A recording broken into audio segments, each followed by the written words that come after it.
제 이름이 그 아주 이상한 고직한입니다. 고지식하다를 연상하시겠죠? 예, 좀 고지식한 면도 있고 또 어떤 때는 믿음이 떨어지면 교활하고 그렇습니다. 제 이름이 하도 이상해서 한번 들으면 잊지 않아서 참 감사한데, 제가 한번 어느 교회 젊은이들 집회 갔더니 저랑 같은 이름이 있었어요. 그래서 요 앞에서 그 형제가 기다리고 있고 그 옆에 있는 형제들이 제가 딱 쓰니까 같은 이름이 있어요 해가지고 제가 굉장히 놀랐어요. 저는 여태까지 같은 이름 못 봤거든요. 그래서 혹시 반갑긴 한데 성이 뭐냐 했더니 정씨였습니다. 정직한. 그래서 얼마나 그래도 반가웠는지 모릅니다. 한 번은 또 치과에 갔더니 그 의사가 간호사가 제 차트를 보면서 앞에 저기 환자분하고 형제세요? 그렇게 묻는 거예요. 너무 희한하잖아요. 그래서 그 차트를 봤더니 그분은 고귀한이었습니다. 너무 고귀하잖아요. 그래서 제가 그분에게 달려가서 저는 고직한입니다 하고 악수를 청했는데 그분은 전혀 반가워하지 않더군요. 예, 뭐 제가 이름과 관련된 에피소드가 상당히 많은데요. 제가 지금까지 살아오면서 확실히 사람이 좀 높아질 때 가장 낮아질 수 있다 하는 그런 것들을 아주 절실하게 느끼면서 그 낮아지게 하시는 그 하나님을 더 신뢰하게 되고 하는 면에서는 또 그 과정이 굉장히 감사한 것이다, 그렇게 생각합니다. 제가 지금 소개받은 대로 저는 이제 IVF라는 단체에서 대표 역할을 하면서 캠퍼스 사역을 한 13년 정도 했습니다. 또 저희 사랑의 교회는 오카노 목사님이 개척하실 때 제가 대학을 졸업하면서 IVF 간사를 시작할 때에 제가 그 동네로 이사를 가게 돼가지고 옥 목사님의 그 창립 이 기도 준비하는 준비기도회부터 참여하면서 지금에까지 이루고 있습니다. 그리고 이제 그러면서 저는 이제 이 학생 운동을 쭉 해왔기 때문에 특별히 선교적인 면에서 이 선교 한국 대회를 제가 사랑하는 김인호 목사라고 하는 조이 선교회의 사역자와 함께 같이 연합적인 사역을 하게 됐습니다. 선교 한국 대회는 우리나라의 이 선교 운동에 우리 이태웅 박사님 같으신 분은 Great 이 Decade 해서 위대한 10년의 그 시기를 열었고 그 이후에 지속적으로 수많은 선교사들이 나오도록 하는 그런 일에 기여했다라고 이제 평가를 받고 있습니다. 그러면서 또 수많은 단체들과 함께 학원보험협의회 같은 것을 이제 만들게 되고 비교적 제가 뛰고 움직이고 하면은 여러 가지 연합적인 사역들이 감사하게 잘 일어났었습니다.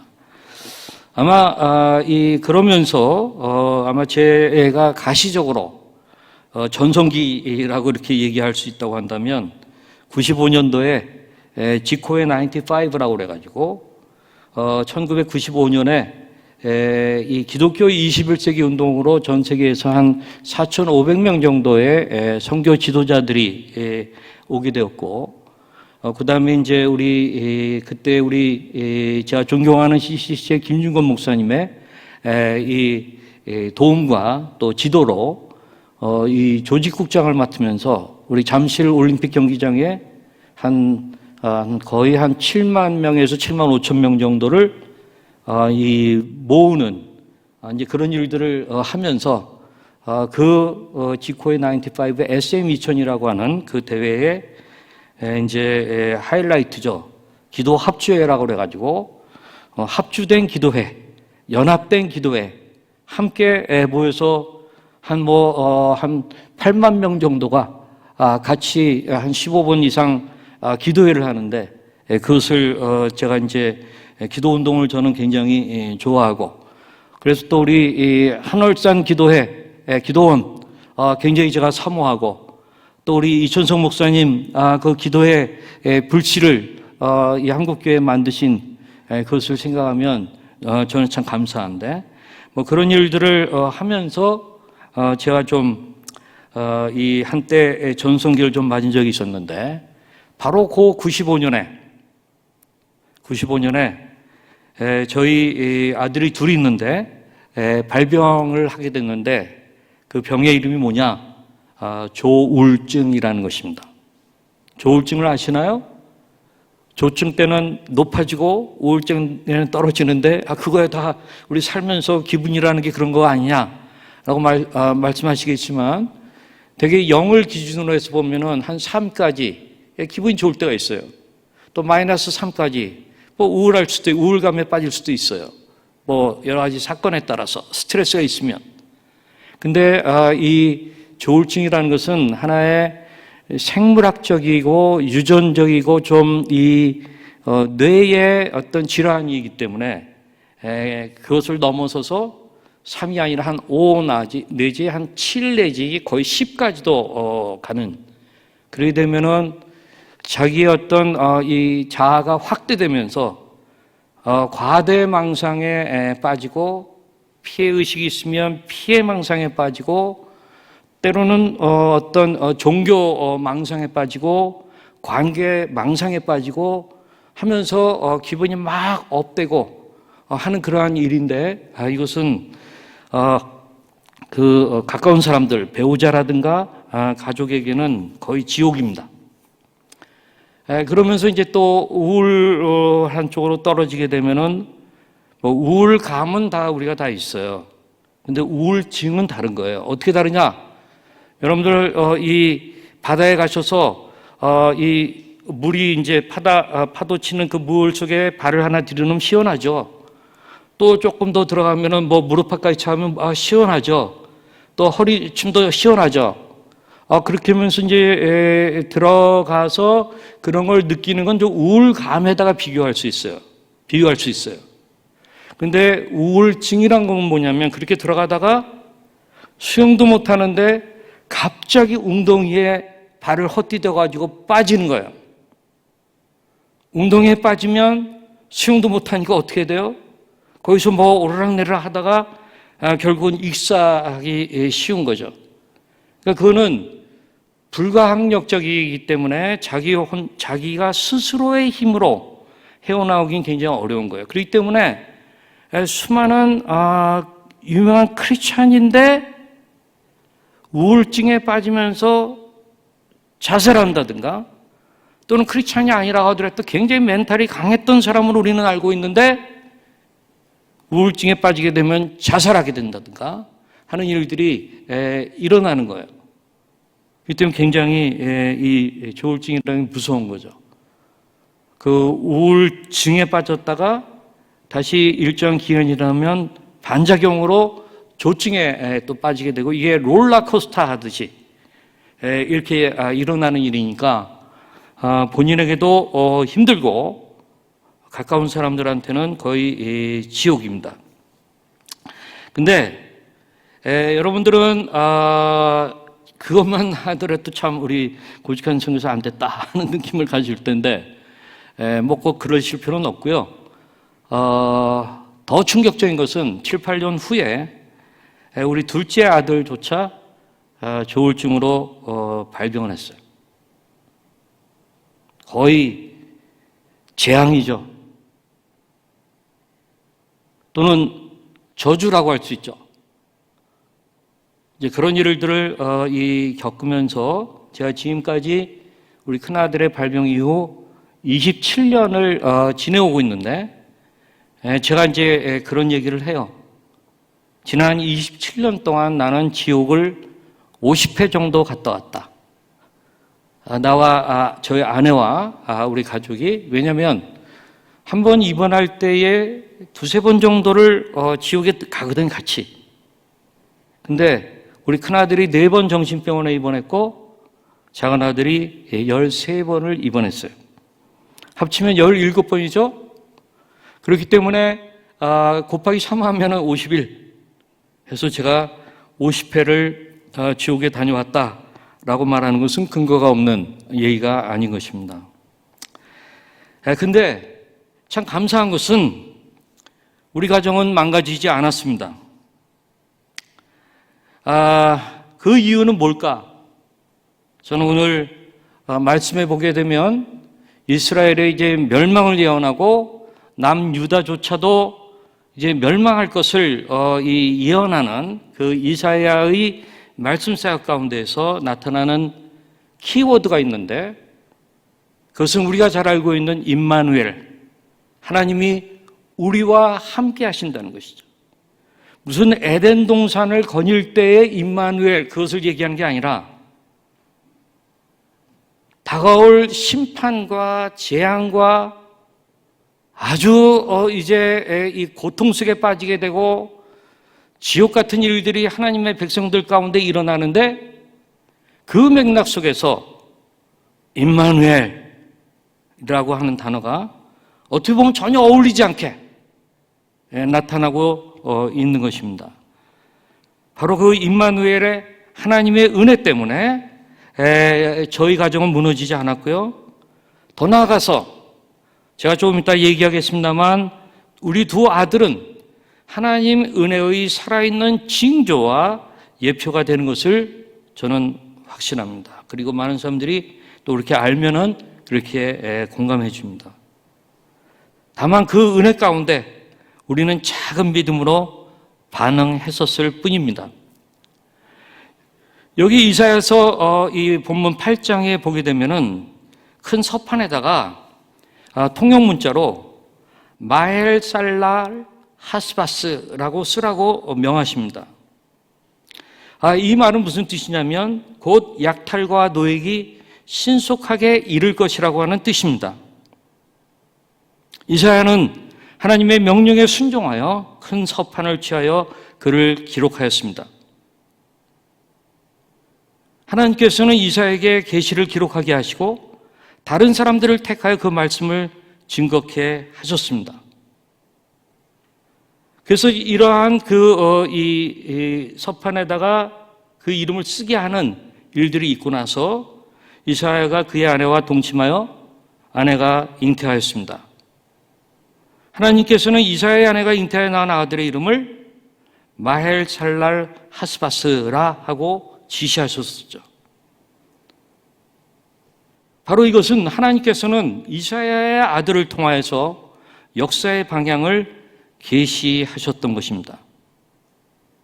조금 아까 얘기했듯이 마헬살랄 하스바스라는 이름은 약탈과 노획이 신속하게 이룰 것이라는 뜻인데 이는 북이스라엘과 아람에게 임할 하나님의 진노를 예언한 것이고 또 있게 될 남유다의 재앙도 더불어 예언한 것입니다. 근데 사실 이사야의 이 둘째 아들이 있기 전에 또 한 아들이 있었죠. 근데 이 두 아들들의 이름들이 다 상징적이에요. 우리 호세아의 아들들을 통해 가지고 그 하나님의 그 어떤 계획을 말씀하시듯이 이사야의 두 아들, 첫 번째 아들의 이름은 우리 그 전장인 7장 3절에 나오는데 스알 야숲이라고 합니다. 그 뜻은 뭐냐면 남은 자들이 돌아올 것이다 하는 것입니다.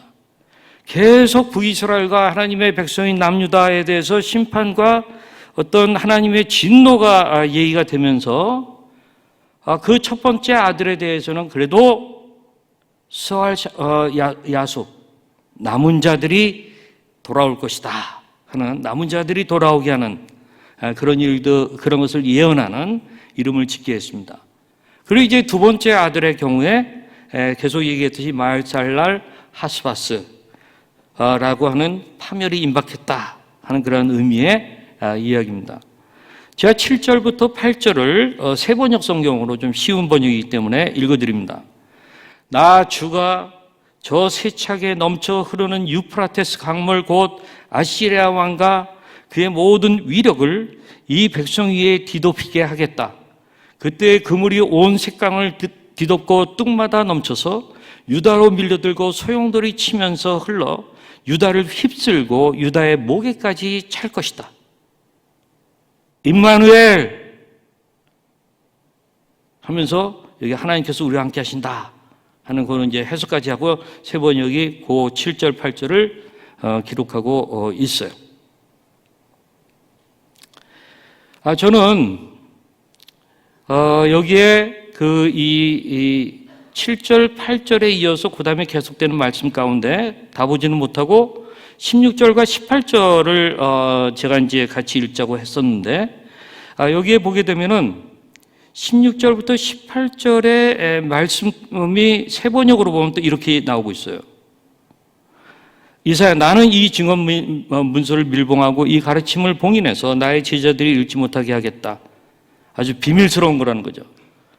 그러면서 그런데 나는 주님께서 비록 야곱의 집에서 얼굴을 돌리셔도, 그 심판을 얘기하는 거죠. 야곱의 집에, 이스라엘의, 남유다의 하나님의 백성들에게 얼굴을 돌리시는 그런 일들이 일어난다는 거죠. 근데 이사야, 나는 주님을 기다리겠다.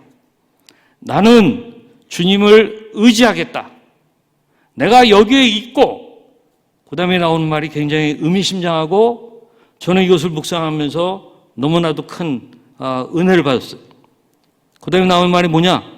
주님께서 나에게 주신 이 아이들이, 그러니까 두 아들이죠.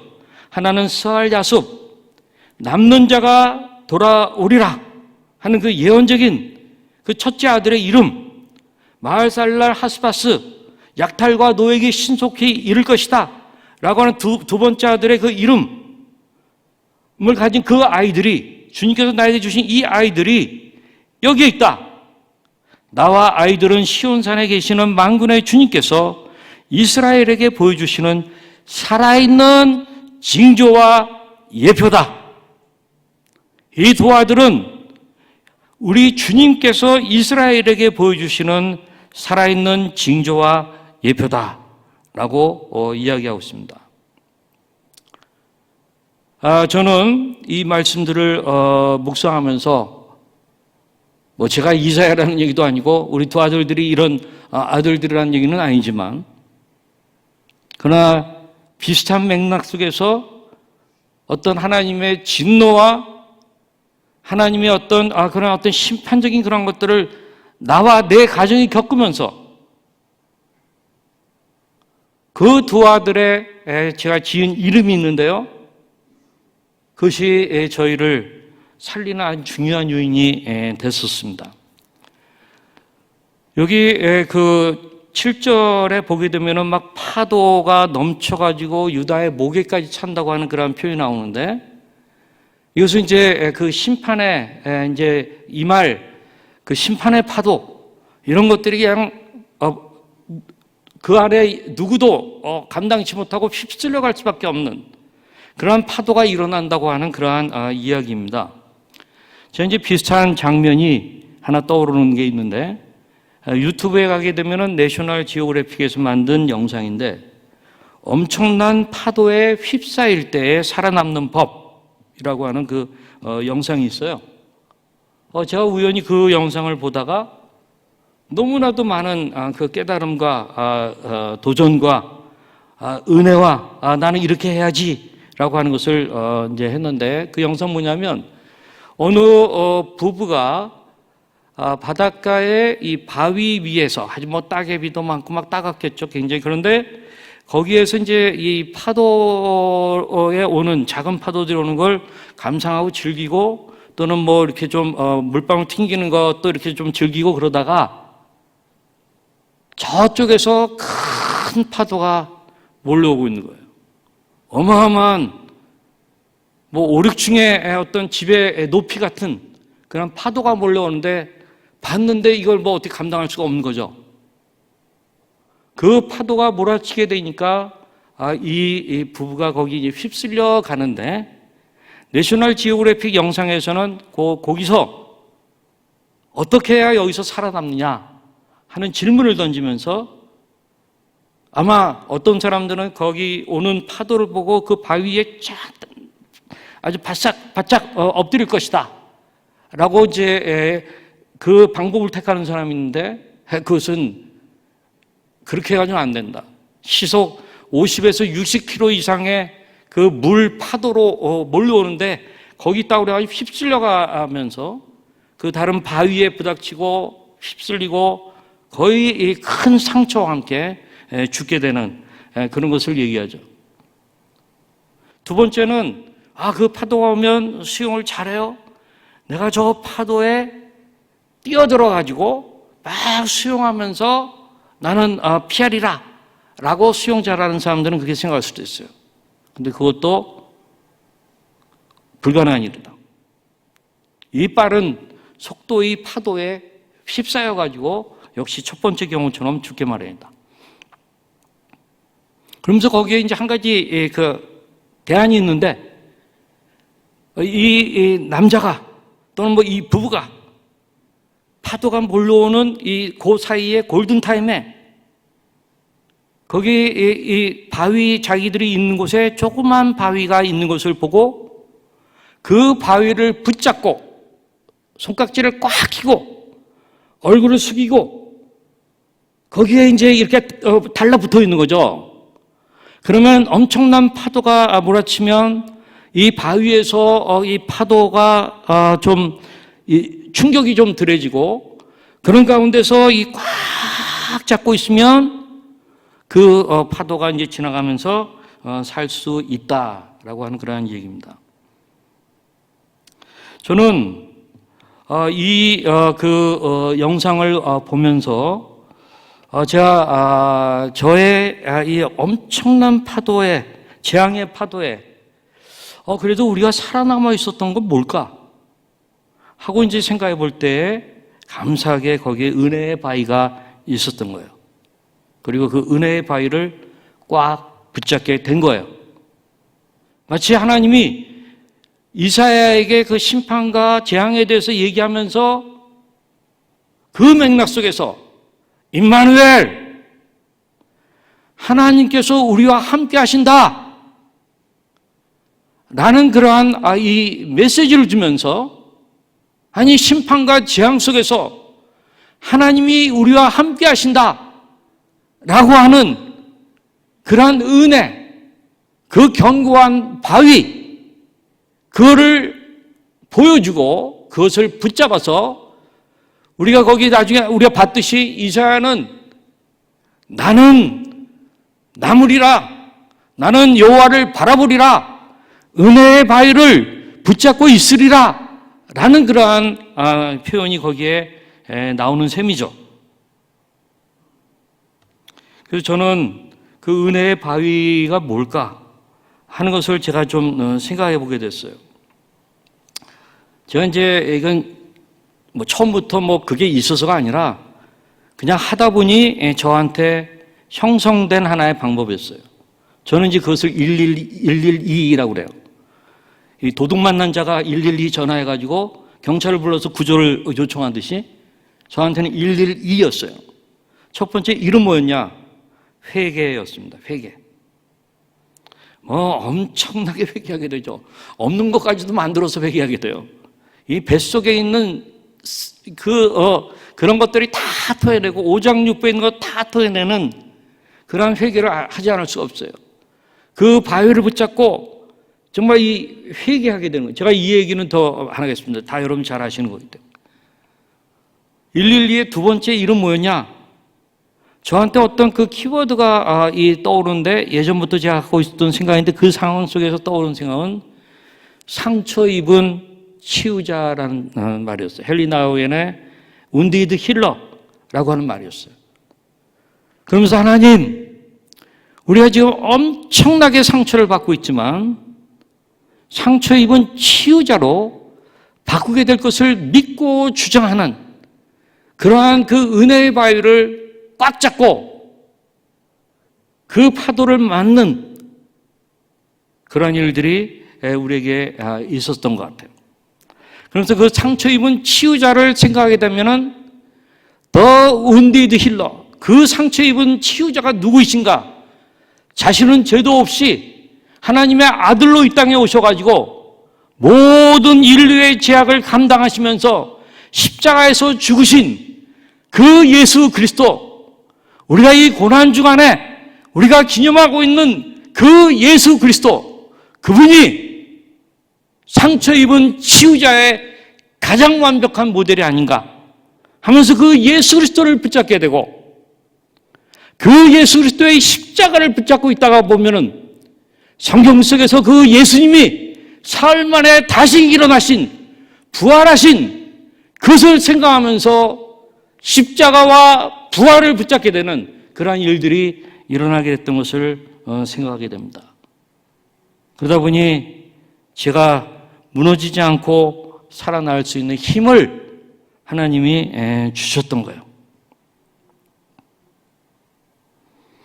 그래서 1 회개와 상처 입은 치유자라는 거였다가 2는 뭐였냐면 이게 우리 두 아들의 이름들이었어요. 제가 고직한이잖아요. 이름이 좀 우스꽝스럽잖아요. 그래서 저는 우리 아들들의 이름은 내가 믿음으로 지으리라 해가지고 첫 번째 아들의 이름은 고마우신 하나님께 영광, 고하영이었고, 두 번째 아들의 이름은 고마우신 하나님의 임재 해가지고 고하림이었어요. 그래서 애들한테 그 뜻을 어렸을 때 얘기하면 굉장히 좋아하고 그랬었어요. 그러다가 주일학교 때 수련회 다녀오더니 애들이 싫어해, 그 이름을. 아빠 이 이름 저 싫어요. 왜 그러냐 그랬더니 수련회에서 방 배치를 해놨는데 선생님이 여자인 줄 알고 여자 방에 배치했대요. 고하영, 고하림 좀 여자 이름 같잖아요.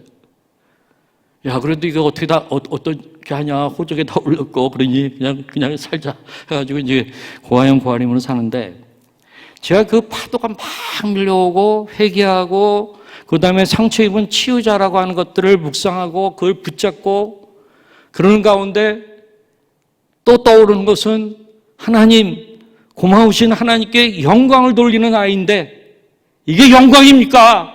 하나님 앞에 따지게 되고, 그러나 하나님이 또 주시는 임재가 있고 은혜가 있어서 하나님 고마우신 하나님이십니다, 감사합니다 라는 그런 것으로 바뀌게 되고, 또한 고마우신 하나님의 임재, 하나님의 임재가 이것입니까? 그런 가운데 이 이사야의 말씀이 떠오르면서 심판과 재앙 가운데 임마누엘, 하나님이 함께 하신다 라는 그 말씀을 하신 것이 떠오르면서, 맞아, 하나님의 임재야. 지금은 재앙처럼 보이지만 그러나 이것은 하나님의 임재로 드러나고야 말 것이야 하는 것이 제가 이제 붙잡는 그것이었었습니다. 그래서 저는 우리 아이들이 완벽하게 지금 회복된 건 아니지만 제가 기도할 때마다 고마우신 하나님 정말 감사합니다. 저는 감사 운동하고 있고요. 고마우신 하나님의 임재, 임마누엘, 하나님이 우리와 함께 하신다. 우리 사랑하는 아들과 함께 하신다.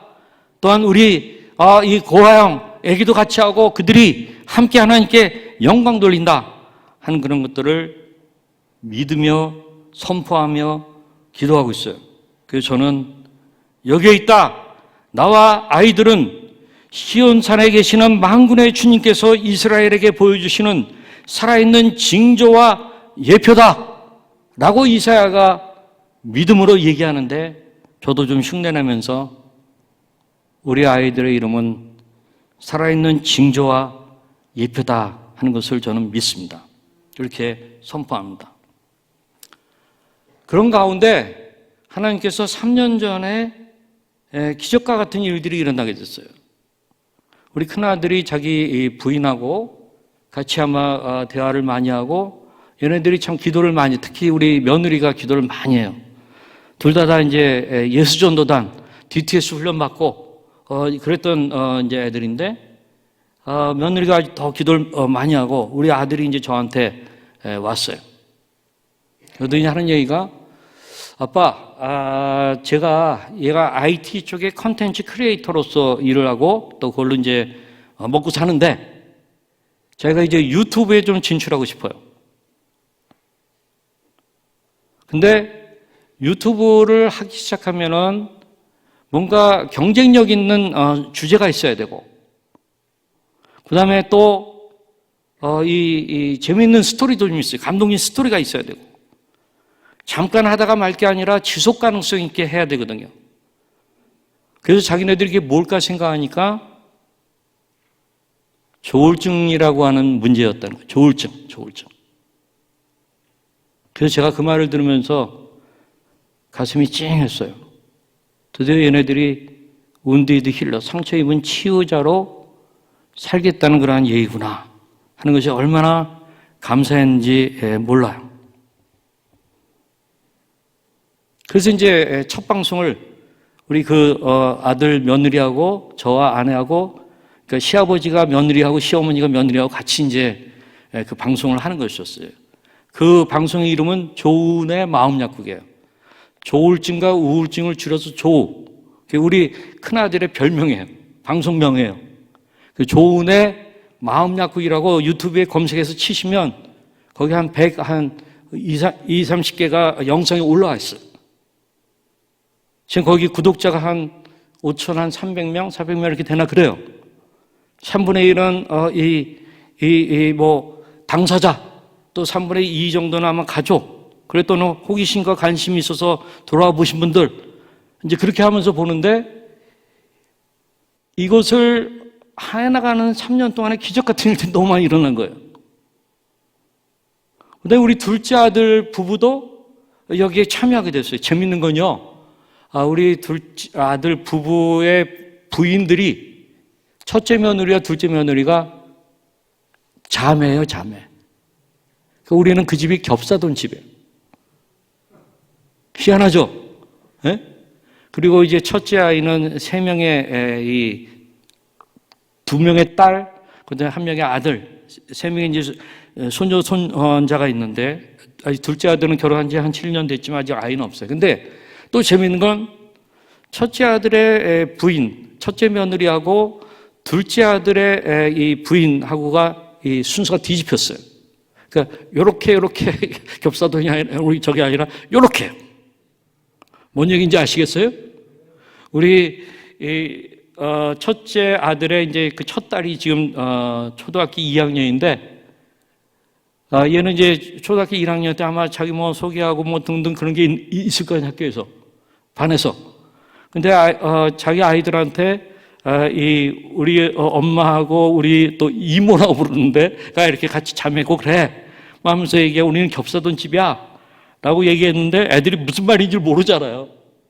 그러니까 우리한테 와가지고 할아버지 할머니 애들이 겹사돈이 뭔지를 모르더라고요 하면서 얘기하는 거예요. 아니 성인도 모르는데 그 초등학교 1학년짜리가 뭘 알겠어요. 어쨌든 뭐 그런 재미있는 일이 많아요. 그러니까 얘네들이 그런 것들도 나누고 그러면 어쨌든 여기 호기심도 좀 더해져가지고 사람들이 이 영상을 많이 보게 됐어요.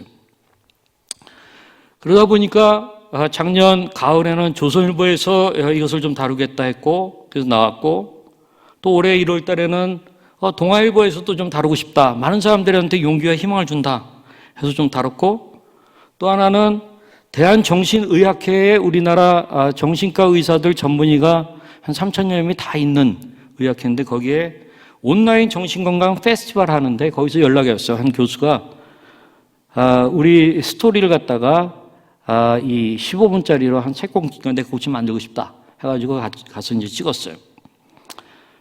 제가 이제 이런 것들을 얘기하는 거는 사회적으로 이제 우리의 이 고통과 이거를 알아주는구나, 인식해 주는구나, 공감해 주는구나. 그리고 이것이 많은 정신질환자들과 가족들에게 위로가 되겠구나. 오늘날 현대사회는 누가 정신질환자로 딱히 얘기하기 힘들 정도로 수많은 사람들이 그렇게 돼요. 정신질환의 평생 유병률이라는 게 있어요. 평생을 살면서 성인이 한 번 정도 정신질환에 걸릴 수 있는, 뭐 알코올 중독이든 무슨 이런 정신질환에 걸릴 수 있는 그 확률이 25%예요. 4명 중에 1명이라는 얘기예요. 그렇기 때문에 랄프 윈터 같은 선교학자는 현대에는 이러한 정신질환이라든가 이런 가족들이라든가 이 영역이 뉴 프론티어 미션이라고 얘기하고 있어요. 저는 그 말이 무슨 말인지를 이제 알고 있어요. 우리가 이것을 아픈 것을 같이 나누고 아픈 사람들의 동병상련이 일어나고 그다음에 그들에게 복음을 전할 수 있는 기회들이 생기고 그러면서 점점 선교의 지경이 새롭게 생기는 그런 것들을 발견하고 있어요. 얼마나 감사한지 몰라요. 지난주 수요일에는 CBS에 새롭게 하소서 그 주영훈 씨가 사회보좌의 MC, 메인 MC잖아요. 거기에 좀 출연하달라 해서 제가 이제 출연해서 같이 이런 것들을 나눴었어요. 아마 한 달 있으면 그게 방송 또 유튜브에 아마 보실 수 있을 거예요. 이것이 다 우리 큰아들이 용기를 내어가지고 조은의 마음 약국이라고 하는 그런 유튜브를 시작했기 때문에 일어난 일이에요. 맨 처음에는 뉴스앤조이의 기사로 나왔고요. 너무 감사해요. 그래서 거기서 또 뉴스앤조이에서 저보러 10부작으로 글을 쓰지 않겠냐 해가지고 제가 글을 쓰고 있어요. 이번에 9부작까지 끝냈고 10부작만 쓰면 끝나요. 그 주제가 뭐냐면 정품교회예요. 왜 정품교회냐? 정신적 약자와 정서적 약자를 품어내는 교회.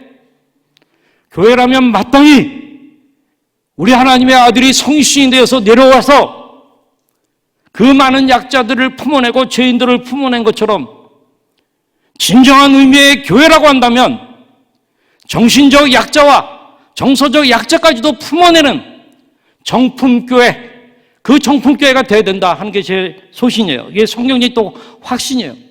그러한 정품교회가 되지 못하는 교회들은 하나님에 의해서 반품되어야 될 반품교회다. 저는 그렇게 믿고 있어요.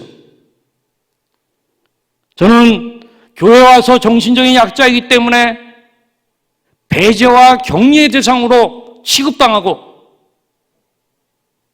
무슨 저주받은 것처럼 죄책감에 시달려야 되고 저는 이것이 교회의 진정한 모습이 아니라고 생각해요.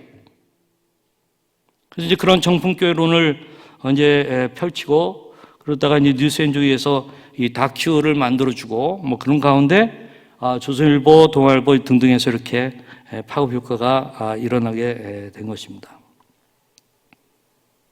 저는 우리 두 아이들이 하나님의 은혜, 하나님의 살아있는 징조와 예표라는 것을 저는 믿습니다. 근데 제가 이렇게 얘기하고 끝나면 아주 중요한 걸 하나 제가 빠뜨리는 거예요. 저희들에게는 은혜의 바위가 보였어요. 있었어요. 그러나 저희보다 훨씬 믿음이 좋은 사람들인데 거기 바위가 없으면 어떡해요? 또는 은혜의 바위를 붙잡았어도 저희보다 더 큰 믿음으로 붙잡았어요. 그런데도 회복이 안 일어나는 경우들이 있어요. 그러면 어떻게 되는 건가? 저희 사랑에게 거의 우리 아이, 작은 아이하고 거의 나이가 같은 애인데 37 정도가 됐는데 38 하여튼 뭐 그렇게 됐는데 대여섯 살 때 그 부모님과 함께 일본에서 이 직장 생활하던 그 부모님 밑에 아주 잘 살던 애요. 잘 또 교육도 받았어요. 근데 대여섯 살 때 수영장에서 다이빙 하다가 머리가 바닥에 부닥치면서 일종의 어떤 뇌에 문제가 생긴 거예요. 그래서 거의 반신불수처럼 지금까지 누워 있어요. 저는 그 권사님을 잘 알아요. 그 권사님의 눈물과 그 가운데서도 은혜의 바위를 붙잡고 기도하는 그 모습, 그 아버지의 모습, 그 여동생의 모습, 이런 것들이 저한테는 떠올라요. 그렇지만 아직 그 아들은 병상에서 일어나지 못하고 있어요. 저는 수많은 사람들이 그럴 수 있다고 생각해요. 저희보다 훨씬 더 깨끗하고 저희보다 훨씬 더 믿음도 좋지만 은혜의 바위를 붙잡고 나갔음에도 불구하고 기대하던 회복이 안 일어나는 그런 일들이 있어요. 왜 그렇습니까? 하나님의 신비로운 절대 주권에 속하는 영역이기 때문에 그래요. 또는 그러한 선물, 기프트, 자녀는 선물이잖아요. 또 자녀의 건강은 선물이잖아요. 그 기프트는 빼앗겼어도 그 기프트를 주시는 기버, 주시는 분, 그분이 임마누엘 함께 하시잖아요. 그렇기 때문에 저희는 그런 가족에 임하는 그 임마누엘의 은혜가 우리보다 훨씬 더 클 거라고 저는 생각해요. 기프트는 없어졌어도, 선물은 없어졌어도 그 선물을 주시는 분, 그분이 함께 하시잖아요. 그래서 저는 우리 하나님이 그 가정과 함께 하시는 것을 믿어요. 뿐만입니까? 우리는 예수 그리스도의 부활을 믿어요. 부활하신 주님과 함께 우리는 언젠가 우리도 부활에 참여하게 될 것을 믿어요. 저는 그 가족도, 그 아들도 병상에서 일어나서 그 아들이 지금도 말씀을 들으면 눈을 깜빡거리고 기도하면 눈을 깜빡거리고 반응을 하는데, 그 아들이 부활케 하는 날에 같이 엄마 아빠와 가족과 함께 부활하게 되는 그 소망이 있어요. 그렇기 때문에 그분들은 견뎌내는 것이 아닌가 생각을 합니다. 저는 여러분들의 고통과 여러분들의 역경과 여러분들의 위기와 여러분들의 사업과 여러분들의 자녀들의 건강과 여러분 자신의 어떤 건강이나 이런 여러 가지들 문제에 있어서 힘들고 고통스럽지만 임마누엘, 하나님이 우리와 그 가운데 함께 하신다 하는 것을 믿는 가운데 은혜의 바위를 보여주시면 그것을 붙잡고 견뎌내고 나아가는 그런 일들이 일어날 수 있기를 바랍니다. 같이 기도하시겠습니다. 우리 한마음 한 목소리로 기도하겠습니다. 역경과 고난 중에도 임마누엘, 우리 하나님께서 희망과 용기를 주시옵소서. 정말 임마누엘의 은혜로 부모 및 자녀들이 하나님의 살아있는 징조와 예표가 되게 하소서. 우리 이 시간에 같이 한마음 목소리로 기도하시겠습니다. 아버지 하나님 감사합니다. 주님